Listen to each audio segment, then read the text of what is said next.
2026 marks 250 years since the signing of the Declaration of Independence and the creation of a new nation dedicated to life, liberty, and the pursuit of happiness. America's faced many challenges and changes over the past 250 years, and it gives each generation a great story to tell and a rich history to explore. Here in Caldwell County, we have that same rich history and great stories to tell. And that's what we're going to do. We're going to tell you some of the history of Caldwell County and hear from many of our residents who have great stories to tell. Joining me today is Ike Perkins. Welcome, Ike. Thank you, Paige. I'm excited. I'm excited too. And as we've talked to a little bit before we started shooting, that we're just going to talk about your life today, you growing up here. So I'm just going to, where did you grow up in Caldwell County? I grew up, Paige, in West End. That is the old home place. My home place is there on Wheeler Street when you first come into West End, and that's where there were six of us, and four of us grew up there. The other two, we moved to a little place called Harpertown, and we stayed out there. Then we moved back to West End. So my growing up was basically in West End. Okay. Tell me a little bit about your parents. Well, I grew up with a single parent. Okay. My mother, my grandmother, and my auntie. They were our daddies, our everything. My grandfather and my grandmother, my grandfather actually moved here from West Virginia. And he would go back and forth to West Virginia to work in the coal mines. And maybe sometime once a month, he would come home and we'd get to enjoy him and enjoy the coal mine stories and all. But we grew up basically with my mom and my siblings and my auntie and my grandmother. Most of our childhood was there. Well, all of it was in West End there on Wheeler Street, what we used to call the corner. And I was recognized as a corner kid.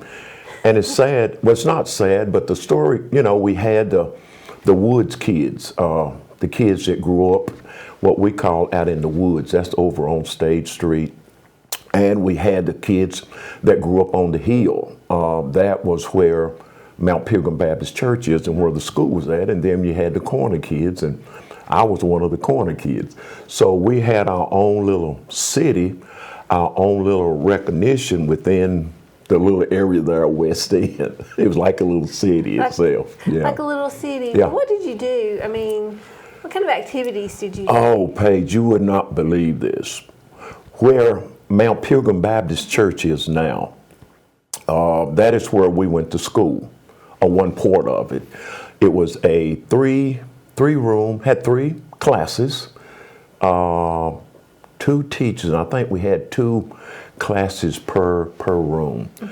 But and then in early 1950s, I think late 50s, when the swimming pool was built, Royal Hill and the city got together and built a swimming pool. But prior to the swimming pool, we had the playground, which is now the parking lot. We had a makeshift basketball goal where we thought that we were all NBA players. It was asphalt because it was a parking area. We also played softball on that same asphalt parking area. And the challenge was, the church is high, and the challenge was to knock a ball over the roof of the church. That was every kid's dream to do that. I can't remember if I ever did it. I was going to ask you if you did it. I don't think I did. We played softball, tennis. Every time we'd find a tennis ball. We played basketball. We played football on that same court. And it was just like you were at the school playing in the gym. It was just, and then in the summer, of course, the swimming pool was there. And then in West End, everybody, if you made your way through the entrance and you made it out to the pool, you had to swim. Everybody in West End during that time swam. Everybody, the larger guys, the bigger guys, would throw you in the pool because that was the tradition that everybody in West End swam. So it was a lot of fun. Very rarely ventured out beyond West End. The Center Theater, of course, Mother would give us, I think it was 10 cents or 15 cents to go to the movie. And you could stay all day long. And that was Mother's babysitter, I guess, on Saturdays. That was our day to go to the movies. And we couldn't go no far in the Center Theater. I didn't know anything about the Avon until I got up in age. The Center Theater was closest to West End, and that's where we would go. Occasionally, we'd venture over to Smithy's, and we called that Smitty Burgers. We would get a hamburger or whatever, and you'd buy popcorn. Mother would give us, I think it was 25 or 50 cents, and that was just like you had a whole paycheck, you know. But we enjoyed it. That was just, and then we'd venture back to West End, and that was fun. But that is where our little life was at, was there in West End. Let's talk a little bit more about your schooling. You're talking about a school right there in West End that had 2 grades per class. Yeah. Well, there in West End, yes, I think it's the first and second, third and fourth, and I'm thinking Miss Carson had either the 5th and the 6th, I think. But anyway, that's where we went to school. I remember my first grade teacher, Miss Dubose, and then Miss Dula, can't think of her last name, Miss Dula, what was her name? I can't think. And then there was Miss Carson, and there was another teacher, and I can't think of her name. But that's where we went to school. We had a little playground. The playground now is converted into the Fellowship Hall of Mount Pilgrim. But that is our playground. We had a little a merry-go-round, and that was the joy of the day, to get on that merry-go-round. And of course, we had the court in the back, and that's where we played ball. And we went there, I think, until the 5th grade. The 5th grade. I didn't go to the 5th grade there. My grandparents, like I said, migrated from West Virginia. My auntie, who was sickly, but her husband, Uncle John, he had to work in the coal mines. So they asked Mother to let me come and stay with Aunt Pearl. So I moved to West Virginia, and I went to school there in West Virginia for that. I think it was my 5th grade year there. My other siblings stayed here. And that was another experience, growing up in a coal mine area where they had the commissary, the family grocery store, and that was where everything was at: your shoes, your clothes, your grocery, your everything. And that was fun. My auntie, everybody's house was on the same street. Everybody's had the same frame of house. And out front, everybody had a coal bin and a wood bin. And I enjoyed this most of all, living there. On Wednesdays, the mines would shut down and the schools were let out, so that the residents could go to the mines and go about, 50 feet back into the mines to gather the scrap coal. And we would lug coal. I guess it was, maybe, wasn't quite a half mile, maybe a half mile. And we would do that all day long to fill up the coal houses for the winter. It was a great experience there in West Virginia. So I spent a year there, then we moved back, I did, and that's when I started to Friedman Elementary School. So. Well, tell me what life was like at Friedman Elementary School. Friedman, it was probably a little bit bigger. Yeah. I think it was the seventh grade, middle school, what we would call now. Miss Townsend.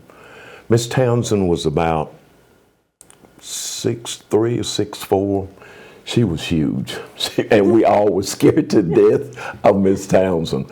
But she and her husband was the pastor, what then was Smith Memorial United Methodist Church, Reverend Townsend. But that was another great experience.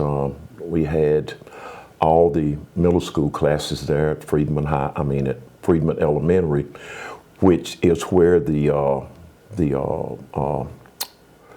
Housing Authority has homes there now. That was the old Friedman High School. Then they built the Friedman High, which was at that time that we know it as William Lenore, but they've moved away. But we did everything there. The gym, again, everything was done right there. And walking, we'd have to walk from West End to Friedman, and the shortcut was go through the Bellevue Cemetery. That was an experience. I hated it. I was scared, but I didn't want to walk all the way around, go up Fenley and coming that way. So a lot of times we were late, and you'd have to run down the hill and then run up the hill. And at Friedman, there was a back door there, but you'd have to climb up those steps, and hopefully that nobody locked the door. If they did, you'd be late and you'd have to run all the way around. So we tried our best to get there at the right time. After basketball games at night, and we all had a curfew. You had to be home, but mother let us stay for the basketball games. And sometimes we'd go through the graveyard, but we never went alone. We always went with somebody. And mother always told us, she said, run as fast as you can or walk. Just don't look around, just keep, and if you run into something soft, just know what that is and just keep on going. They would always stories about the Bellevue Cemetery, but that was our shortcut to Friedman Elementary School. Well, if you're walking, you're looking for every shortcut you can find. Oh, goshly, yeah, and it was good. I played on the JV basketball team there. Mr. Hayes, Nathaniel Hayes, was our basketball coach, and we really enjoyed that. All the games, of course, was played there in the gym, and we went to Morganton, maybe to Wilkesboro. I don't think we went anywhere beyond that, but that was good. And the cafeteria, of course, was downstairs, and that was good. And we all had a favorite day. Doggone, why can't I think of this? Like, she was a cafeteria lady, but we always had spaghetti, and everybody loved that homemade spaghetti. On that day, the cafeteria would be full. But those were just some of the good times. And that time you had recess. You could go outside and stand, and they sold, or at lunchtime, you could get popsicles or something like that in the cafeteria. And then right outside of the school grounds, Mr. Robert Felder had a little store there. You could go there and buy your candy and chips. And he had some of the best bologna sandwiches that you'd ever want to eat. So sometimes we'd pass up the cafeteria. And I hate to say this, well, Mr. Vaughn's dead, he can't hear this. We would slip off campus just to get some of those good bologna sandwiches. So when we left Friedman Elementary, then we just migrated, moved down to Friedman High School.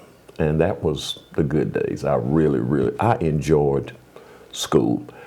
My freshman year and my sophomore year, I think I got a perfect attendance. And then you'd have to walk in the snow, in the rain, but it got to the point where it didn't bother you. It was just a thing of life that you did. Nobody had a car, and everybody, even my mom attended Friedman High. She graduated from Friedman High, my auntie. So it was just a thing that, you just walk to Friedman School, and that was just life. And everything was right there in the West End. We had a barbershop, we had a grocery store, had 2 community stores, and very rarely did we leave out of West End for anything, because everything was right there and everything was in walking distance, and everybody was our babysitters, So it was a big big family community. Everybody knew everybody. And I can recall there in West End, Mom would stand on the back porch and holler to the neighbors, "You got some sugar?" or "I need some butter." But that was just the way that we grew up. Everybody was everybody's children, and very rarely, we didn't stay all night with anybody. You stayed at home. If you went to play, wherever you were at, those were your parents. They didn't know anything about time out. You know, you didn't get a time out. You got, and I'm trying to be professional. I'm trying to be nice and say whipping. We didn't get whippings. You got whoopings. And that was at anybody's house that you went to. But Paige, that was our life. We didn't have to venture out to anywhere else other than West End. We didn't know another life outside of West End. And that was during the segregated time, and we just stayed right there because we had everything that we needed and everything that we wanted was right there. Mother had a nice little garden. I hated. Oh gosh. I can sympathize with that. I hated it. I hated it. But those were just the days, and we played and we run Wheeler Street and State Street. That's where you went to. So it was good. You know, a community where everybody knows everybody. Yeah, and the thing of everybody knew everybody, and there was so much respect. You know, you didn't disrespect somebody because they weren't your parents or you were at their house. When you went to play with Gary was my best friend, Gary Dixon, Miss Irene, who was his mom, that was Mother at the time. You know, and that's what you did. And we had a light, big old street light in front of our house. And that was our getting home time. If that street light came on and you were in, excuse me, and you were en route, oh my God, you better move a little faster because believe me, Mother was gonna be sitting there waiting on you. You didn't stay nowhere past that past that light coming on. And it was good. I remember when they paved the streets were rock.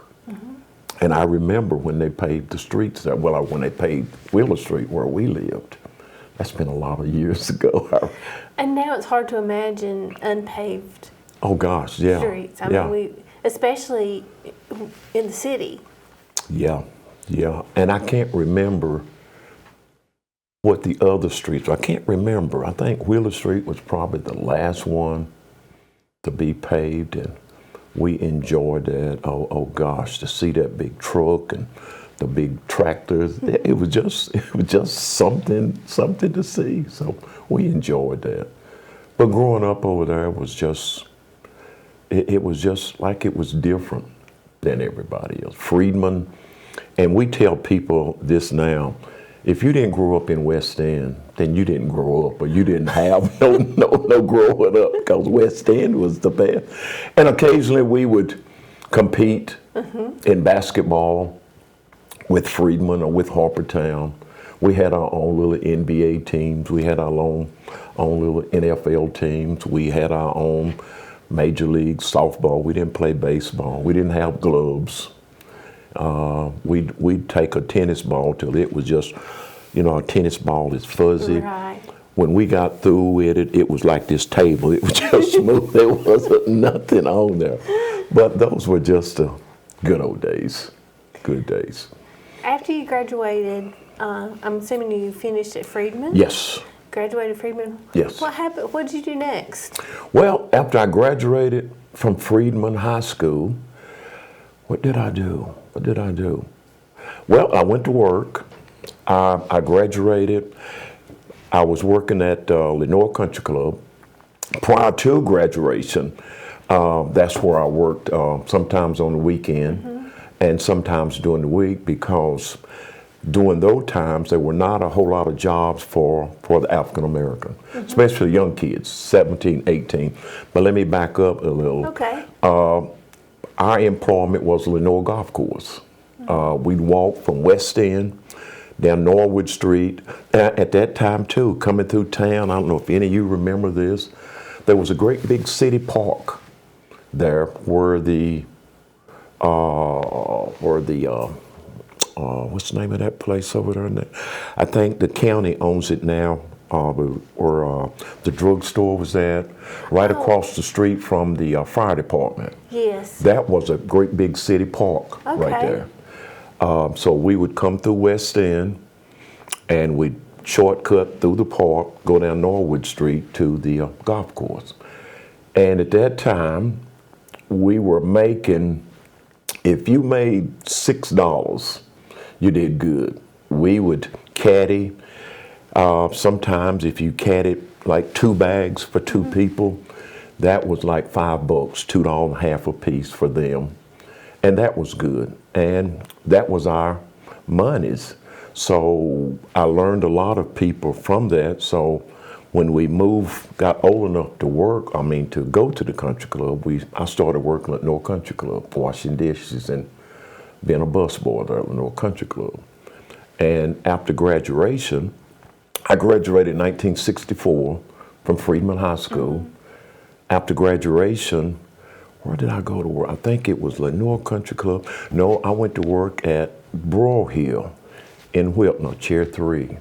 What was I doing? I think I was opening up springs. I can't describe, I don't know if there was even a name for it. That's where I went to work afterwards. And in 64, I worked there.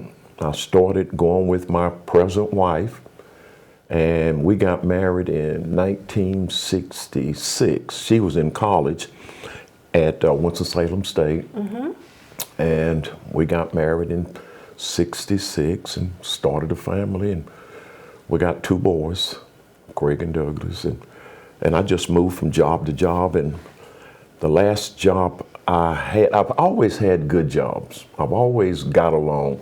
We worked in the furniture factory. Everybody worked in the furniture factory. And it was not such a bad job. It's just the pay was enough for us to raise our families, to keep everything going. All the furniture factories was very productive. That's all we had. And you just learned how to master it, and that's what we did. Bernhardt's, the Broad Hills, and all that in Whitman. So the furniture factories was great to us. Furniture factory was good to everybody. So that's how we began to like I said, to raise our families. And I don't know, I think I've worked in all of them. Last one I remember is Bernhardt's. I worked at Bernhardt Plant 2. I was lead person, then the supervisor there at Bernhardt Plant 2. And it was just good. It was good. Then I left there, went to when Eaton came in. I started working for Eaton Corporation in 1977, I believe. And Eaton, we made forklifts. Actually didn't make the forklifts. We made the channel that controls the lift as you go in, rising up and down. We made all of that here in Lenore. Of course, there was another plant in Greenville. So I left the furniture factories and Cedar Rock. I was working at Cedar Rock Country Club before out there. That's where I got this job. So started working there, and I worked there for 25 years at Eaton. So that was good. That was very good, because running the furniture factory, we didn't know anything about machinery, didn't know anything about steel. We just worked with wood, and that was during the time when they would train you. So a lot of people left the furniture factory to get a job there at Eaton. I guess followed me. They didn't follow me. I just followed them. And Eaton trained us. I went there as a production coordinator at Eaton in 1978, 79, maybe, no, 77. I went there, and that was good to me. That was good for me. It was a change from furniture. Furniture was still active, a lot of people still, but this was just a different way of life for all of us. So I enjoyed that. And that's where I retired from. It was, well, I didn't actually retire. They closed the plant down. A lot of it went to Mexico. Eaton had a plant in Greenville, North Carolina. I spent some time down there as well, training. And so everything went to Greenville and went to Mexico, and all of us just used whatever experience we had and going to other manufacturing companies. So I just decided just not to do nothing. No, you've not done nothing. You also refereed basketball. Yes, I did, Paige. Yes, I did. That was a great experience too. And it was more so like a money thing or to support. It was like a supplement to the salaries, and it did good. I did that for about 25 years too. Actually, I did that when I was working at NACO. We went to work at NACO, but let me say this, to supplement again, I carried the Lenore News Topic.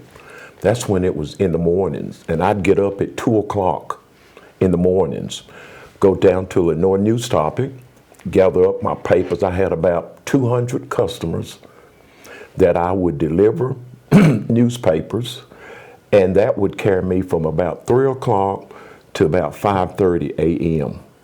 And I would, once I finished my route, then I would go back to NACO, go to NACO, begin working at 6 o'clock. And 6 o'clock, we worked from 6 to 2. And I'd leave NACO at 2, go home, shower, and put on my referee stuff and go and referee 2 basketball games, whether it would be in a school or sometimes it would be at the industrial league. So it's either middle school, elementary, or high school basketball. I did that for a long time. I did that, and it got good, and it was good until people got to the point where everybody wanted to fight, and it just got too rough for me. And I thought, nah, I don't want to do this no more. But I enjoyed that. We had agents that would call us and tell us where we were to go. Terry Harris was I think Terry was the chief of police in Hudson. He was our supervisor, our booking agent. Terry would be the one that would call us and assign us to games. I've been as far as Shelby and up in West Jefferson, just all over refereeing basketball. So I've had a pretty active, productive life. And you mentioned the industrial league. I don't think a lot of people realize that furniture factories, everybody had teams of some kind. Yes. That was another good incentive to get because each factory would try to, just like recruiting for a basketball league, factory would recruit the best basketball players, the best softball players. Yes, industrial league, just about every furniture factory had a basketball team. Every furniture factory just about had a softball team. And that was really good. This is something that they provided for us, uniforms and just so much stuff. And it gave you a sense of pride because some of them still had their trophy showcases where we'd won trophies. As a matter of fact, Eaton had a basketball team and had a golf league, had a softball team, and that was great back in the day. Everybody, and that was a good way of bringing people together and enjoying one another and competing against another furniture factory, and maybe against your own brother, or maybe against somebody else in your family. But it was just a thing of joy and love and fun, and very rarely did we see a fight. Very rarely there were some disputes. There were some that didn't like this, and there was some bumping and knocking, but after the game was over with, it was all fun. Everybody just shook hands. Well, we didn't shake hands, we just knew that Perkins is competitive, and whoever it is, you're going to play to win. So, and everybody knew that. And it did not affect our performance on our jobs. As a matter of fact, it made it better because we got together with somebody in the rubber room or the finishing room or the cabinet room. We just come together to make a basketball team, and everybody knew everybody. So it made the furniture factory day a whole lot better to know that they supplied everything for us, our uniforms, our everything that we needed. And it was just a good time in Lenoir. Well, it's always a good time even now, but back in the day, it was a better time in Lenoir. Well, and it was a good time to bring your families. That's another thing. Yeah, everybody brought families. It was just a lot of fun, joy. I really, really, really enjoy. I appreciate Lenoir where I am. You are also a pastor. Oh gosh, Paige, you bring it out. I bring out all of the stuff. You'd think I did research on your life, right? Yes, I am. The church that I'm pastoring now, I've been there for 24 years. It was my home church. It was actually, well, we grew up there. All of my siblings, my mother, my grandmother. It goes way back, and my great-grandmother. They all attended Mount Pilgrim. And at that time, there were two churches in West End, Mount Pilgrim, which was Baptist, and the Mennonite Church. Mm-hmm. And then, of course, the churches in Freedman, St. Paul, and Smith Memorial. There were only those few churches that were there. And I grew up there at Mount Pilgrim. Reverend Barber, I remember him, and we attended Sunday school. Everything that was to mention, we had to be in church. And that was one rule that my mother gave my brother and I. Sundays was a time to go to the golf course. Everything was closed, and Sunday was time to. And Mother would tell us, you can go to the golf course on Sunday, and this was the time they was having evening church. If you went to the golf course on Sunday, then you had to be sure that you were going to be in church Sunday evening. That was a rule, and it was not debatable. It was not, well, Mama, no, it was just one of those things that you do. So that was my Christian bringing up, my knowledge about church. When we were kids, Sunday morning or Sunday evening or junior choir rehearsal, it was not a thing of, do I have to go, or Mother has to run us down. It was just something that you do. Again, it was just a part of life, that you went to church, that you went to junior choir rehearsal, that you went to Boy Scout, that it was, and we all did that. Paige, you would think that West End was the United States, because everything and everybody, that's what we did there. And that's where I grew up, and like I said, once it's there, it just doesn't leave you. And we all strayed away. After I got married, what did we get married? 65, 66, but whatever. My wife grew up there as well. We all knew each other, and like I said, been pastoring for 24 years. After leaving NACO, I was married. My wife said, well, you got to go to school somewhere. This just don't make sense. You got to go to school. Because my English was not good and my Bible knowledge was not good. Nothing was good. And this was even after I was called into the ministry. She said, you got to go to school somewhere. So I looked around and I didn't want to move. And one of my buddies that I worked with at NACO told me about West Lenoir School of Ministry out on the Abington Road. Pastor Lockie was the president, I guess, pastor. So I went out there one afternoon and talked to Pastor Lockie. And I had a pair of shorts on, and I don't know what I was doing. And Pastor Lockie welcomed me in, and we talked about the school and the finances and all this stuff. And he said, by the way, Reverend Perkins, we wear pants out here. And I said, okay, so I won't make that mistake no more. Didn't think about it. But I did. I enrolled there. at Wesley North School of Ministry. Went there for 4 years, got my degree in ministry.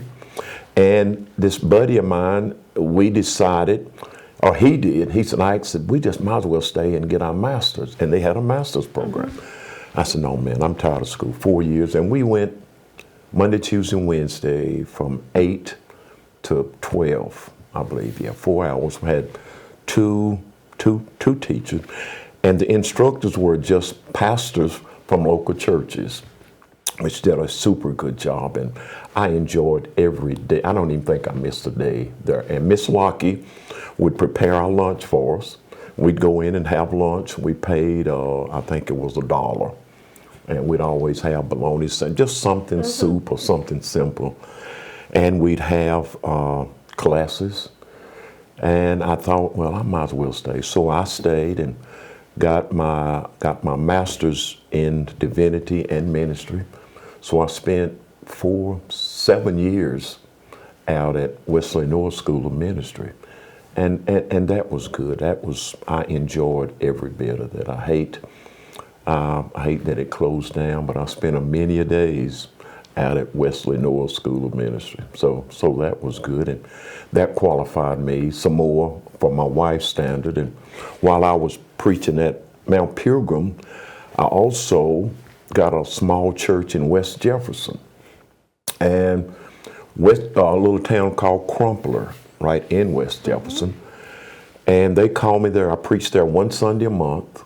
My wife and I would journey up there, some of the best people that I ever met in my life. And I stayed there one Sunday a month for 5 years until Mount Pilgrim said, well, Pastor, we paying you for 4 Sundays. And the first Sunday, nobody's here. So they told me, and it was real nice. And West Jefferson understood that, and Mount Pilgrim appreciated it. So I came back here and became full-time here at Mount Pilgrim, but I still went back and forth to West Jefferson. They called me, they still call, but got a new pastor now, and they're doing good. But Wesley North School of Ministry provided that opportunity for me with my knowledge and knowing how to preach this kind of thing. So I've had 2 ministries, so that's been good. But also, I remember, I don't know if you're still doing it, you were doing a podcast. Oh, gosh, Paige. Yes, I do. I have a podcast on Tuesday, and this was the brainchild of my son, Douglas, who has a lot of technology wisdom and knowledge. He just said, Daddy, we just got to do something else for church. We got to do something else for Mount Pilgrim.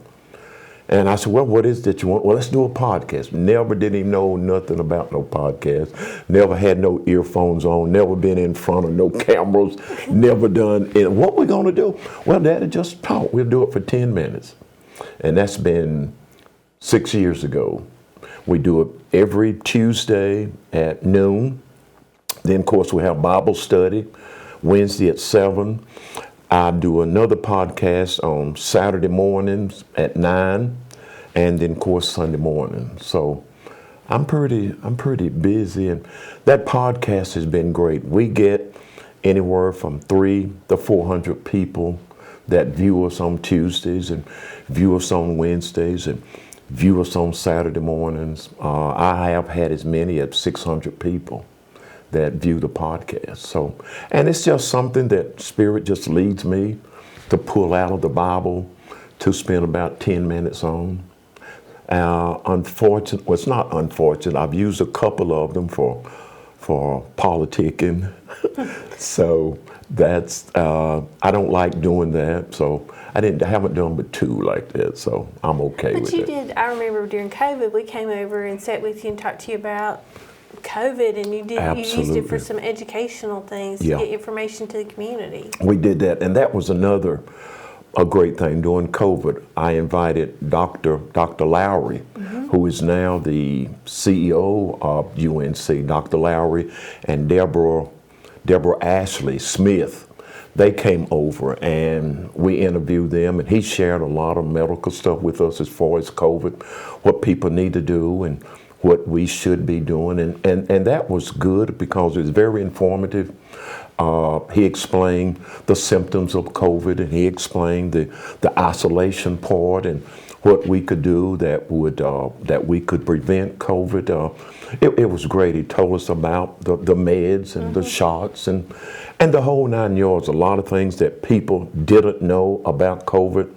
Dr. Lowry brought it out, and like you guys are so much educational, and I used it for that too. So it was good to have this because a lot of folks did not know, and we use it too spiritually, but also as a educational tool to help people understand about certain things, what's going on in the community. So, and I still want to do that because there's a lot that goes on in the community that a lot of people don't know goes on the city council. Or I don't know nothing about the county commissioners, but by talking and just to educate people, and it's been real good for us. We have a little studio about, it's about half this, and my son has his telephone. I think we graduated to sort of cameras now. Okay. So he does a real good job with that. Well, let's talk about city council. Oh gosh, Paige. We're not going to get into the politics, but Okay. you are on the city council. Yes. You were elected, I don't even know how many years ago. I should know, but I didn't do good research. You didn't finish your research. I didn't finish my homework, all right? Well, a good friend of mine, I have always been, I won't say a mouthpiece, but I've always wanted to get involved in something that was going to be beneficial, something that would help. And we had, Mr. Claude Irwin, I don't know if you know him, Miss Inez Jones were city council people, but it was a long gap between, I think Miss Inez was the last one, between Miss Inez and me. And I thought, well, we don't have any African American representation on the city council. And Ron Steelwell, who has passed away, was a very good friend of mine, very instrumental in getting me started in this way of politics. And I met Ron during the time that he was politicking, and he talked to me and just encouraged me and pushed me. So I decided, well, in 2012, I think my first term was 2013, Ron encouraged me to pursue city council and politics. I don't like the word politics, concerned citizen, that's what I call myself. So I did, and Ron was very helpful to me. I spent more time, his office was right there in the alleyway from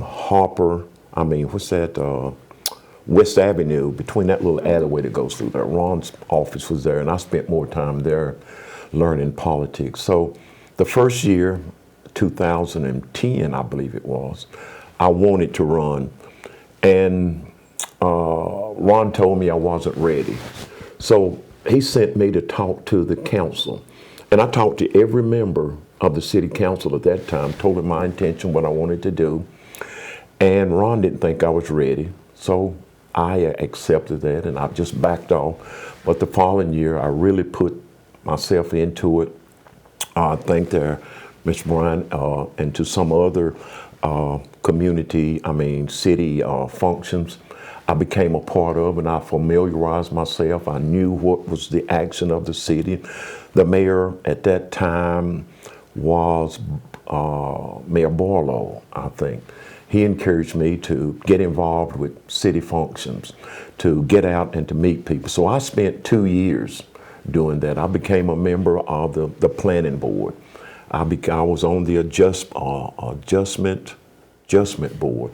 I was in a little bit of everything, getting myself ready for my run, and just so happened I didn't quit, and I just kept going, and I put my name in for in 2013. Chrissy Thomas and I ran the same year, and lo and behold, I won, and it's been a blessing all those years that I've been on the city council. I've learned a lot, met a lot of people. I know I was helpful to my community. And one thing that Ron instilled in me, or Ron told me, and I kept saying this, I said, Ron, I've got to be a spokesman for my people, meaning my African American people. I've got to do this for freedmen. I got to do this for West End. So I'm thinking it irritated Ron. Ron just stopped me flat one day. Said, let me tell you something, Perkins. Said, you either going to be a councilman for the city of Lenore, or you're not going to be. You just can't be a councilman for West End and Freedmen and all the black communities. You got to be a councilman for the whole city of Lenore. And I thought about that. I said, Ron, you're absolutely right. So that was another lesson that I learned, because at that time, I didn't know no better, because I was there for African Americans. But I found out it's more than African Americans. It's more than this. It's more than your family. You've got to be here because you love Lenore. And Paige, that just resonated in my spirit, and it's just like, I don't know, a sore. It just keeps eating at me. What can I do that's going to help Lenore? How can I, Ike Perkins? And I forgot about the blackness. I didn't forget about West End and Freeman, but I forgot about me being a black representative to just being a representative to the city and the people that I grew up in, the people that I love, and the things that I want to do. And I've been respected, I've been loved, and I've been appreciated. I have been called on. I still get phone calls, and it's just been, the city council has been a blessing to me in Lenore. And I don't want to quit. My wife tells me it's time for you to do this. I don't want to quit, because it's just such a joy to see things, how it has moved from 2013 up until now, 2025. And now I look at it, gosh, I was a part of that. Gosh, I helped that. And the city council is so organized, and it's so much concern and so much love. And we are like a family when we come together or when we see each other. We just know what Lenore needs, Lenore wants, and that's what we focus on. Just Lenore, nothing else but Lenore. And we've got such a great group of department heads, people, and I tell folks all the time, these are the guys that are doing the work, those department heads, those people that sit behind the desk, or these people that ride in the police patrol cars, or the firemen, or whatever your capacity is, whatever you're doing. We as city council, we are blessed because all we do is govern what they present to us, and 90% of it, 95% of it, is all we got to do is just say, we approve. Because we've got such a group of people that know what they're doing. We don't have to question them. We don't have to say nothing. We just sit there, well, not sit there, I don't mean that literally. We just give them the green light. Well, you go ahead and you do, and we support them. Whatever it is that they need, we support. We support the fire department, the police department. Whatever you need, guys, because we've got a great group of people, and our job is to retain everybody and everything that we got. We don't want to train somebody and then not take care of them insurance-wise or salary-wise or love-wise, and then let them go somewhere else. We try to keep everybody, and that's what makes city council so easy now and so exciting and so happy for me to be here. I don't know if you can tell it, but I'm just glad to be a part of a working group of people. And we sit in those council meetings and we just approve what these guys have done. And it's not the city council, it's that we are governed and we support what the people out there are doing. So I'm excited. I don't know if you can tell me. You're excited. I am. I love it. I've enjoyed it. And the mayor Mayor's a great person. We got a wonderful city manager. I mean, these guys, it's just so easy to work with. And the city of Lenore is a good people to work for.